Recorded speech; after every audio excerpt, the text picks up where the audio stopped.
how does swagger work? I think the best way I can demonstrate this is with an example. I'm going to do a sitting down swagger.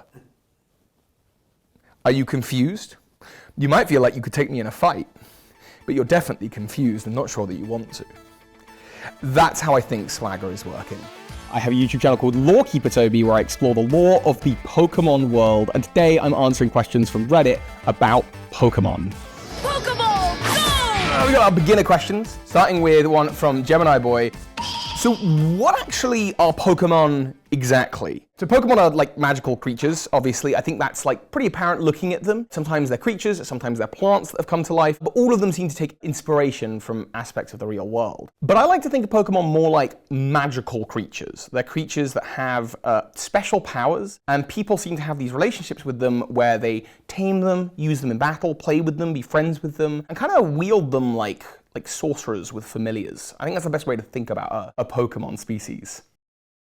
So from Loser Nerd Freak, amazing name, I am new to Pokemon. Where do I start? And you've got so many options. You've got a show that you could watch. You've got so many different kinds of games you can play, from the main series where you train a team of Pokemon to things like Pokemon Snap, where you take photos of Pokemon. There's Pokopia, where you get to build your own world and speak to Pokemon and learn what it's like to just kind of live in their space, to the trading cards. And so really it's whatever interests you. If a box art looks exciting, or if you're like, is there a way to play with those creatures that maybe isn't battling? Chances are there's an experience out there, and it should be pretty easy to find online. I think if you wanted to start, and this might be a little bit controversial, but my favorite kind of modern Pokemon game is Pokemon Legends Arceus, which is kind of set in the past of the Pokemon world, but it gives you an idea of how people and Pokemon first came to live together and work together, and it's just kind of a general fun time. We've got a question here from Nini Heim. What are good Pokemon to start with for new players? So my answer to this is always pretty much the same thing, which is whichever Pokemon looks appealing to you. Sometimes the best way to choose even a game to play is just to look at the box art and go, which Pokemon on that box looks the coolest? Another way to do it is to look at the starter Pokemon of every generation. Each game has 3 Pokemon that you'll choose from, a fire, water, or grass type starter partner Pokemon. And they'll all look like different animals, and so maybe there's one that you particularly like, maybe you grew up with a certain kind of pet, and so there's a Pokemon that resembles that. Ultimately, this is your partner for the game. So whichever Pokemon excites you and that you're like, I want to hang out with that and see what that turns into, that's the Pokemon to start with. Now, there's never a decisive, like, one is better than the other. But if you're starting your adventure with a fire, water, or grass Pokemon, and the first gym leader is a rock-type gym leader, that is that they use only rock-type Pokemon, the fire-type Pokemon is going to have a harder time. However, throughout the game, you'll encounter every species of Pokemon out there, and so having a diverse team and also having, like, a level of challenge actually adds fun to the game. Mike Loves Outdoors 23 asks, can Pokemon talk, and how can you communicate with them? So yeah, some Pokemon can definitely talk. Usually in the TV show and the animated movies, we've seen Meowth from Team Rocket famously can just talk the human language. And when we snatch all their Pokemon, those scared little mice will know I'm the top cat. We know, Meowth, we know. He managed to teach himself a specific single language. There's Pokemon like Slowking in the second Pokemon movie. Oh, what a mess. And then there's a number of Pokemon that can speak to humans telepathically. And in the way that people and Pokemon communicate, it seems to be the case that Pokemon understand humans just fine, but people aren't so good at understanding what their Pokemon want until they've sort of raised them for a little bit. There are examples in the Pokemon world, though, of trainers who can communicate with Pokemon also telepathically without even barking out a command. There's an episode of the sort of Pokemon Battle Frontier series where Ash is battling a psychic frontier brain, a leader, and she's just able to know what her Pokemon wants, and the Pokemon know what she wants them to do. Okay, after Corphish. Psybeam! And so it seems to be that there's a mysterious connection and relationship between the human and trainer. So there might be more ways to communicate that we don't yet know. Honey Bear Wombat has, I love this question. How should you pronounce Arceus or Arceus? The correct answer to this is however you want. I know people are gonna get so mad. I can see you all in the comments already. It's Arceus, it's Arceus. My preference is towards Arceus because it's like an archangel, and that's where I think the etymology of the name has come from. Or an archangel, archangel. Anyway, I don't think there's a lot of etymology to do with the word arse and how that might tie into the god of the Pokemon world, but Canonically, in the Pokemon games, Pokemon Battle Revolution, the announcer does say Arceus, so I think really it's player's choice.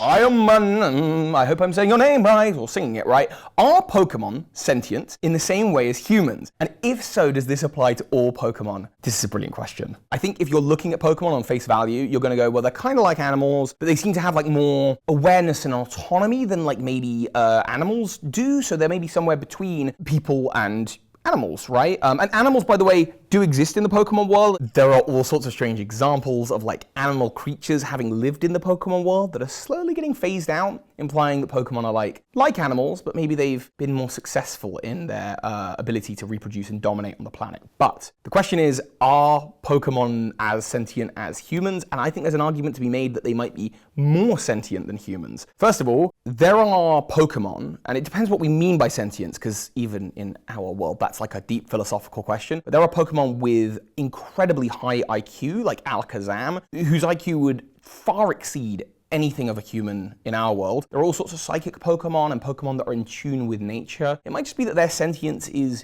different and in some ways might be more powerful and be more in tune with what's going on in the world than ours. The god of the Pokemon world, canonically, is Pokemon, and so it might be that they're actually an even more sort of special creature, so we need to take the humans off the hierarchy. But also, we don't know that humans in the Pokemon world are the same as humans in our world, and this is the stuff I love to explore when I'm digging into the world of Pokemon. Humans in the Pokemon world can have psychic powers, and if you're Ash Ketchum, you can just not age forever, apparently. There are all sorts of odd abilities that people have, like access to this thing called Aura, which allows them to connect with Pokemon like Lucario. Aura is with me.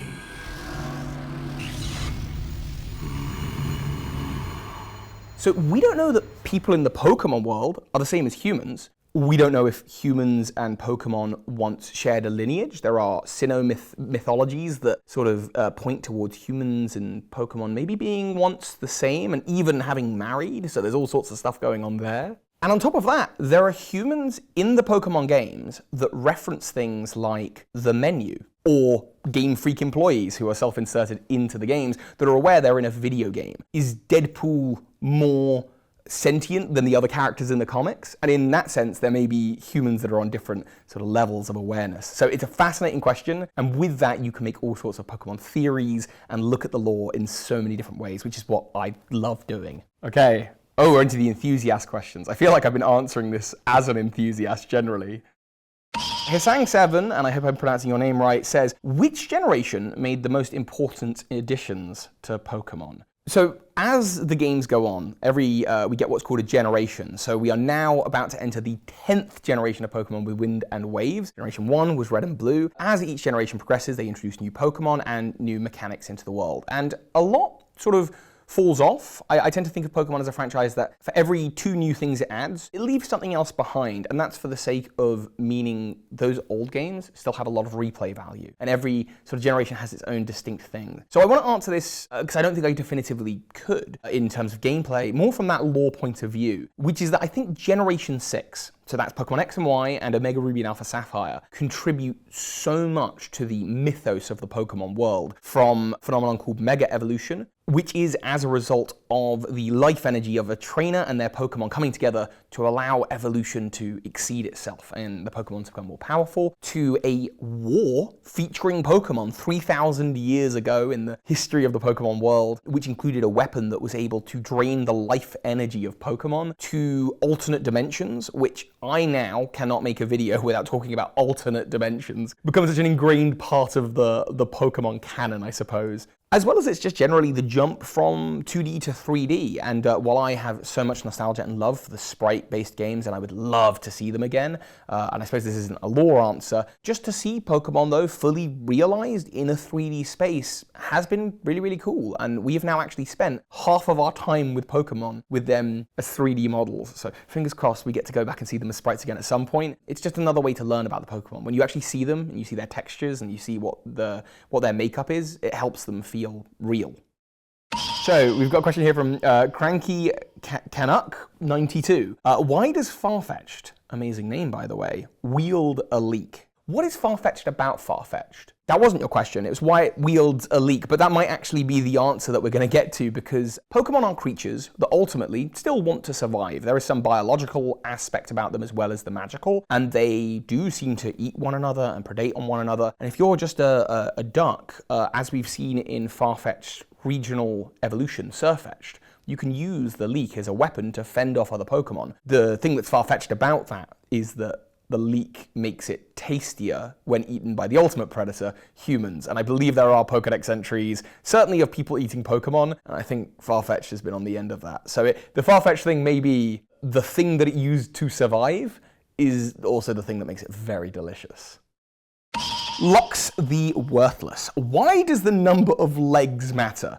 This, as a question to a Pokemon lore expert, is unbelievably confusing. I have no idea where to go with this, but I have two thoughts. One is, it's just more of a fun fact, I suppose. None of the spider Pokemon are actually spider Pokemon, because none of them have had 8 legs, even though there's been 8 different spider-inspired Pokemon until the latest generation, where Spidops is the first. So that's a place where it might matter. What Lux is actually getting at might be more to do with the starter Pokemon and whether they're on 4 legs or bipedal, and that I could also speak to. So, Pokemon, I think there are a group of people, myself included, who like to think of Pokemon as creatures that we kind of capture and work with and that sort of fight by our side, that are ultimately creatures, and it helps the world feel real when these things don't look too humanoid. People are creeped out by a Mr. Mime, you know? And as we've gone through the generations, more and more of those starter Pokemon have started, it's not even really about the legs, it's just Pokemon that are quadrupeds that would stand up onto 2 legs for the sake of looking more humanoid, for the sake of looking more like a character, because Pokemon wants you to know that this kind of Pokemon is typically very, very happy or funny or whatever. What is lost in that is the ability for us to decide the personality of our own Pokemon. But then, you know, what is gained is a very franchisable mascot. And so that is why I think the number of legs matters. Also, as an attachment to that, I did look up the Pokemon with the most legs. It's Centiskorch, I think, which has 20. Senti, Oranberries. Senti. Score.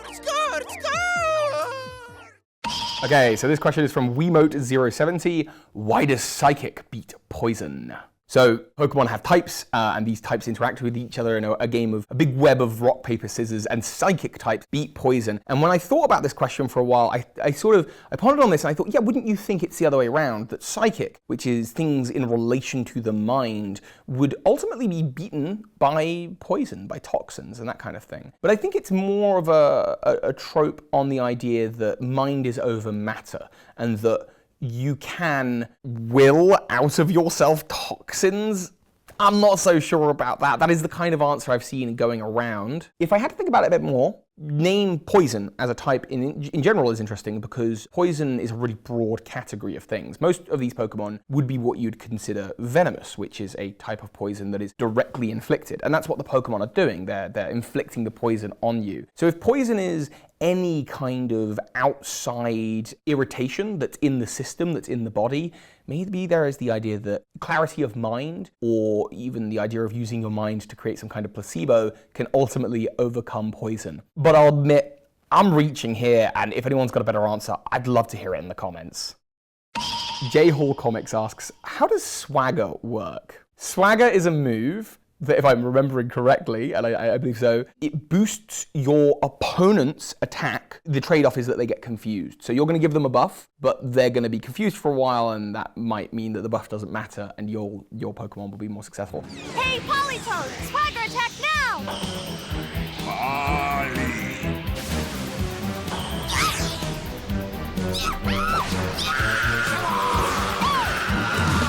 I think the best way I can demonstrate this is with an example. I'm going to do a sitting down Swagger.